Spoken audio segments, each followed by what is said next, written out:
La Tercera Guerra Mundial. Tiempos finales. Cuando muere Mahoma en el año 632 aproximadamente después de Cristo, una rama de los musulmanes querían ser los herederos de Mahoma y se les llamó los sunis. Y se levantó otro grupo diciendo no, va a ser por democracia o por voto los que seamos realmente los herederos del Islam. La palabra Islam significa someterse. Entonces los chiitas se dividieron de los sunis y los musulmanes están divididos en dos ramas. Entonces ahorita en el Medio Oriente el grupo de los sunis quieren volver después de casi un siglo, porque fueron derrotados el Imperio Otomano, que son los musulmanes, cuando los ingleses después de la Primera Guerra Mundial ganaron, fueron derrotados y quieren revivir el Imperio Otomano a través de un califa. La palabra califa significa el que manda o el que es el jefe de un grupo grande musulmán. ¿Qué quieren hacer los musulmanes en el Medio Oriente? Escuchen con mucha atención. Este grupo ISIS, ahora se llama Estado Islámico en español, quiere apoderarse de todo el Medio Oriente. Ya están controlando el norte de Siria, están tratando de penetrar a Turquía, están bajando por las ciudades de Tikrit y Tulik de Irak, y si ellos llegan a Bagdad, que es el centro casi del petróleo del Medio Oriente, se apoderan del mundo entero y ponen de rodillas a Europa y América. Porque en tres naciones del Medio Oriente, que son Irán, Arabia Saudita e Irak, se encuentran las reservas petroleras más grandes del mundo. 65% del petróleo del mundo se encuentra debajo del subsuelo del Medio Oriente. El que controle esa área geográfica controla el mundo. Y esta es la razón por la cual la civilización, de acuerdo a la Biblia, comenzó en el Medio Oriente, en lo que ahora es el país de Irak.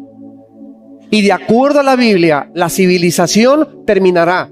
Lo vamos a ver al final de esta conferencia, en la batalla del Armagedón, o se llama la Tercera Guerra Mundial. Y tendrá lugar en el Medio Oriente, cuando las naciones de Asia, de Europa y de América traten de apoderarse y controlar esta zona geográfica para controlar el mundo. Porque la historia humana es una historia de conquistas, de control de unos sobre otros. Alejandro el Magno, Aníbal, Napoleón y todos los líderes que tú puedas mencionar han tratado de controlar, dominar, expandir la Unión de Repúblicas Socialistas Soviéticas, los nazis, los fascistas. Todos los grupos a través de la historia han tratado de dominar unos a otros para llegar al punto culminante cuando el anticristo podrá controlar el mundo entero desde el Medio Oriente y de Europa. Podemos nosotros ver en este momento que el mundo está amenazado. Después de que el presidente Obama de los Estados Unidos prometió que si los sirios usaban armas químicas, Estados Unidos intervendría en el Medio Oriente, falló a su palabra. Esto hizo que el rey saudita, que el presidente Maluk de Irak, que ya fue destituido, esto hizo que el rey de Jordania, esto hizo que las naciones árabes comenzaran a desconfiar de los Estados Unidos de Norteamérica. Porque Estados Unidos de Norteamérica, desde la Segunda Guerra Mundial, 1945 hasta nuestros días, han ocupado la preeminencia política, militar y económica del mundo entero. En 1950 se levantó la Unión de Repúblicas Socialistas Soviéticas para competir en lo que se llamó la Guerra Fría entre Estados Unidos y Rusia por tratar de obtener la preeminencia y el control del mundo. Gracias a Dios que en esta Guerra Fría no hubo guerra. Se llama fría porque fue una guerra verbal, de palabras nada más. Hasta que en 1960 Nikita Khrushchev, el primer ministro de Rusia, pone misiles en Cuba y amenaza a Estados Unidos con una tercera guerra mundial. Pero la Biblia es clara que en ese tiempo no iba a explotar esa guerra. El presidente ya fallecido John Kennedy se levanta valientemente, confronta a Khrushchev y le dice: o sacan los misiles de Cuba o estallamos y nos envolvemos en una guerra nuclear. Gracias a Dios que Nikita Khrushchev se llevó los misiles a Cuba y fue la única amenaza en el siglo XX de que pudiéramos confrontarnos en una guerra mundial. Muy bien, llegamos al término del siglo XX y Estados Unidos, a partir del siglo XXI, en el cual nos encontramos, comienza a decaer económica y moralmente. Ahorita la deuda externa de los Estados Unidos de Norteamérica es de 17 trillones de dólares. Esto está oculto para la mayor parte de la población del mundo. $1 trillón es contar $1 cada segundo, y en 250 años no acabas de contar $1 trillón. Contando $1 por segundo, en 250 años no acabas de contar $1 trillón. Para que tengas una ligera idea de lo que es $1 trillón. Estados Unidos comienza a hundirse. ¿Y qué es lo que pasa ahorita? Desde el año 2005 hasta el año 2014 en que nos encontramos, que hay un gran vacío en el mundo del liderazgo. Y entonces naciones comienzan ahorita a tratar de gobernar y tratar de controlar el mundo, como el presidente de Rusia, que acaba de invadir Ucrania ante los ojos de los alemanes, de los europeos y de Estados Unidos, y nadie hace nada. Pasa un avión comercial con casi 300 pasajeros y lo derriban y nadie dice pío pío. Esto hubiera desatado en el siglo XX una guerra, pero nadie se quiso meter. Viene este señor en Rusia y está tratando de controlar Crimea, que es el puerto de Ucrania, donde le da acceso al mar Mediterráneo para poder tener una base rusa, porque Rusia solamente tiene una base en Siria naval y necesita otra base hacia el mar Mediterráneo para controlar desde ahí el Medio Oriente, y se apodera entonces del puerto de Crimea y nadie dice pío, a pesar de estar violando todas las leyes internacionales y el Consejo de Seguridad de las Naciones Unidas. La pregunta es, ¿qué está pasando en el mundo? Bueno, aparte de este hombre de Rusia, se levanta el líder en China y ahora hace 3 o 4 semanas está tratando de controlar todo el mar territorial de la China, que le pertenece a Japón, a Taiwán, a Tailandia, a Indonesia, y ahora China dice, pues a ver cómo le hacen, nosotros vamos a controlar todo el mar territorial, y nadie dice pío.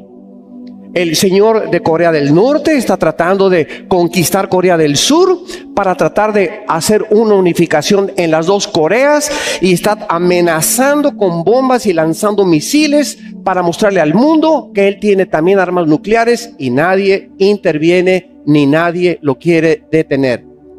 Y así nos damos cuenta de qué forma el mundo está ahorita por Rusia, por China, por Europa, tratando unos a otros de invadir, y las Naciones Unidas, bien gracias, Estados Unidos ya no interviene, y lo más sorprendente de todo es por qué Europa no hace nada a través de la OTAN, la Organización de Países del Tratado del Atlántico del Norte.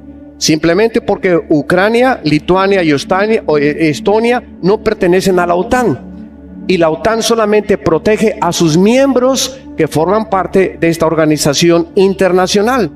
Y ahora nos encontramos ante un problema gravísimo, que es el hundimiento económico de Europa también. España, Portugal, Italia y Grecia están en bancarrota económica. El Fondo Económico Internacional no tiene ya para subsidiar y ayudarlas a levantarse porque se les acabó el dinero. La única nación en Europa actualmente que está tratando de sobrevivir es Alemania. Y Alemania, cuando Putin invadió Ucrania y cuando derribaron el avión Y ahora que se juntó una coalición para impedir que el grupo islámico avance hacia Bagdad y se apodere el petróleo, Alemania no quiso intervenir hasta este momento. Solamente se han unido Estados Unidos, Inglaterra, Holanda y 4 países de los árabes. Y Alemania cruzó los brazos y dijo: yo no intervengo en el Medio Oriente, ni tampoco detengo a Putin que avance hacia Ucrania y trate de conquistar Europa. ¿Por qué? Esta es la razón. Rusia provee del 65% del gas a Europa. En Rusia está la gasera más grande del mundo. Y todos los conductos que tiene Rusia están proveyendo de gas. Entonces, si interviene Europa y le dice a Putin: mira, detente por favor, ya no avances, ya no hagas estas cosas, él puede cortar el gas. Lo único que han hecho es tratar de poner embargos y de tratar de cancelarle algunas cuentas, que no es como hacerle, ¿verdad?, un pajarito, quitarle un gusanito de la boca. Eso no ha molestado absolutamente a Rusia, y ahorita el mundo se encuentra ardiendo porque ya no hay un policía en el mundo que le diga a las naciones: detente, o una organización como las Naciones Unidas, y el mundo se encuentra en una situación tal que nadie se da cuenta. En cualquier momento, tal vez hoy mismo, pueda iniciarse una guerra en el Medio Oriente civil entre los sunnis y los chiitas, que va a incendiar. Gracias a Dios que ahorita el petróleo bajó a $85 el barril. ¿Por qué? Porque Estados Unidos hace 2 años comenzó a bombear petróleo, y ahora Estados Unidos ya está casi produciendo petróleo. Ya no quiere depender de los árabes, de la Organización de Países Exportadores de Petróleo.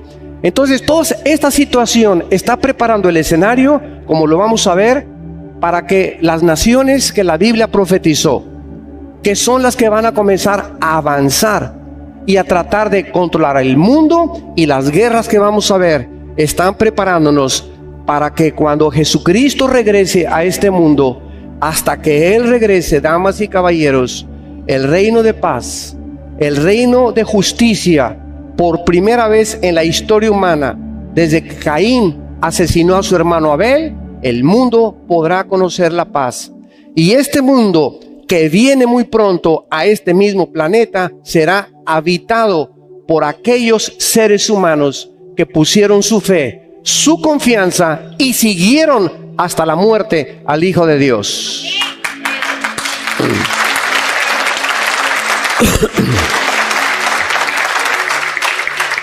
Veamos en primer lugar en el Salmo 83. Los que traigan su Biblia, los invito a que la abran aquí en este Salmo.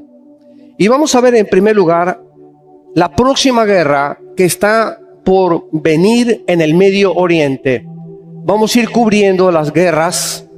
Faltan aproximadamente 4 o 5 guerras más, imagínense nada más, antes de la segunda venida de Jesucristo. Entonces veamos cómo se va a ir preparando el mundo para que surja en Europa el final dictador del mundo, que la Biblia le llama el Anticristo, el cual vamos a abordar su personaje más adelante. En el Salmo 83 hay una profecía que hasta este momento no se ha cumplido. Veamos de qué se trata. Dice: oh Dios, no guardes silencio, no calles, oh Dios, ni estés quieto, porque he aquí rugen tus enemigos, y los que te aborrecen alzan cabeza. Contra tu pueblo han consultado astuta y secretamente, y han entrado en consejo contra tus protegidos. Han dicho: venid y destruyámoslos, para que no sean nación y no haya más memoria del nombre de Panamá, dice, de México. Veamos qué hace. Este salmo fue escrito hace 1000 años, 3000 años, 1000 años antes de Cristo, por el rey David. Hace 3000 años fue escrito este salmo. Y aquí se está profetizando, como lo vamos a ver, la conjugación de naciones árabes que van a tratar de destruir a Israel. Esta frase del versículo 4 vengan y destruyámoslos para que no sea nación. ¿Quién fue la última persona que la pronunció? Ahmadinejad, el expresidente de Irán, en el mero Consejo de las Naciones Unidas. Ahí en Nueva York, el expresidente de Irán le dijo al mundo: exterminemos a Israel, borremos del mapa a Israel.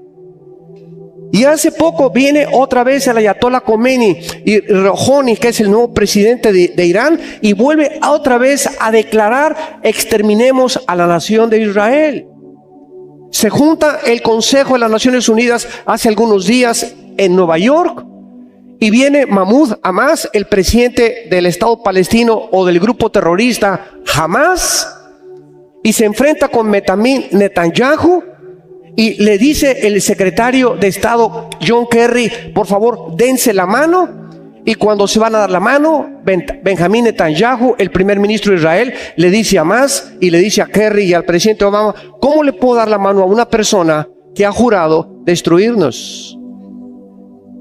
¿Cómo le puedo dar la mano a una persona? Esto es hipocresía. Porque el mismo presidente del grupo Hamas y de los palestinos, pobre pueblo palestino, que no tienen la culpa del gobierno terrorista que tienen, pero él dice, ¿verdad?, vamos a exterminar, y hemos jurado desde que lo fundó Yasser Arafat, la Organización para la Liberación de Palestina, han jurado destruir el Estado de Israel. ¿Saben ustedes que el Estado de Israel es del tamaño de la ciudad de Nueva Jersey en Estados Unidos, que está junto a Nueva York? ¿Saben ustedes que son 22 o 33 personas por cada judío que existe? Son 22 millones de árabes contra 5 millones de judíos. Y tiene más de 60 años, y solo el milagro y el Dios de Israel puede proveer que esta nación, que es la más chiquita que existe en el Medio Oriente, haya podido sobrevivir. Y aquí vemos a continuación, en el versículo 5, las naciones que hace 3000 años se mencionaron y se profetizaron que avanzarían contra Israel. Y dice así: la tienda de los edomitas y de los ismaelitas. Edom es actualmente Jordania, si te interesa apuntarlo. Los ismaelitas son los árabes sauditas o Arabia Saudita. Moab y Amón es Jordania también actual, la capital Amán, y Petra, la ciudad de Petra. Los agarenos son los egipcios. Gebal es Beirut y el Líbano. Amalek es el sur de Jordania. Los filisteos son los actualmente palestinos en la región de Gaza y el Banco Oriental, donde se encontraba la ciudad de Jericó. Tiro es el Líbano, y los asirios es el antiguo imperio de Irak y de Siria en la Mesopotamia. Aquí vean ustedes que esta guerra, de acuerdo a Zacarías capítulo 12, no van a poder exterminar a Israel. Desde que el 14 de mayo de 1948 Israel se constituyó ante los ojos expectantes de un mundo incrédulo en la primera nación soberana, libre e independiente en un solo día, cumpliendo una profecía de Isaías capítulo 65, que nacería en un día una nación. Israel, a la media hora que David Ben Gurión, el primer ministro de Israel, profetizó y dijo: Israel será indestructible y nadie nos volverá a sacar de aquí en adelante. 30 minutos después, los árabes asaltaron a Israel para tratar de matarlos. Ganaron esa guerra. En 1954 los volvieron a atacar otra vez. Llegamos a la guerra de 1967, en los primeros días del mes de junio, donde lo rodearon más de 25 millones de árabes, y donde las probabilidades de que Israel sobreviviera eran 10 a la 12ª potencia. En otras palabras, ahorita somos aproximadamente como 600, 700 personas en esta conferencia, y hagan de cuenta que tuviéramos 10 rifles nada más, y nos rodeara un ejército de 5,000 soldados, somos 600, nos rodearan 5,000 soldados armados. Dentro de la ley de las probabilidades, ¿cuántas probabilidades tendríamos de salir vivos? Ninguna. Son las mismas probabilidades que Israel tenía en la guerra de los 6 días de salir vivos. ¿Saben ustedes lo que pasó? Cuando el presidente Gamal Nasser de Egipto dijo en 1967, exterminemos a los judíos y echémoslos al mar Mediterráneo, en ese momento se juntaron 7 naciones para atacar a Israel, y el segundo día un sargento israelí intercepta a un sargento iraquí de un tanque de guerra, y entonces manda la noticia a Israel. Y los judíos hasta este momento del siglo XXI son los mejores pilotos del mundo de guerra. Ni los americanos ni los MiGs de los rusos superan la increíble capacidad de los pilotos y los aviones de guerra que tiene Israel. Los judíos se subieron en 6 aviones los judíos en 1967, y en 3 días se fueron a las 5:30 de la mañana, cuando todos dormían, y destruyeron toda la aviación de los egipcios, de los jordanos y de los sirios. Entonces acabaron completamente con esto, y cuando comenzaron desde el aire a gobernar y a dominar la guerra, pues no les quedó a los demás, ¿verdad?, más que subirse a los tanques de guerra, y en 6 días se encontraban en la península del Sinaí. Si las Naciones Unidas, que en aquel tiempo era la Liga de las Naciones, no los detienen y no les dicen cálmense, ya deténganse, conquistan completamente también todo Egipto. ¿Y saben ustedes por qué ganaron la guerra en 6 días? Porque el 7º tenían que descansar.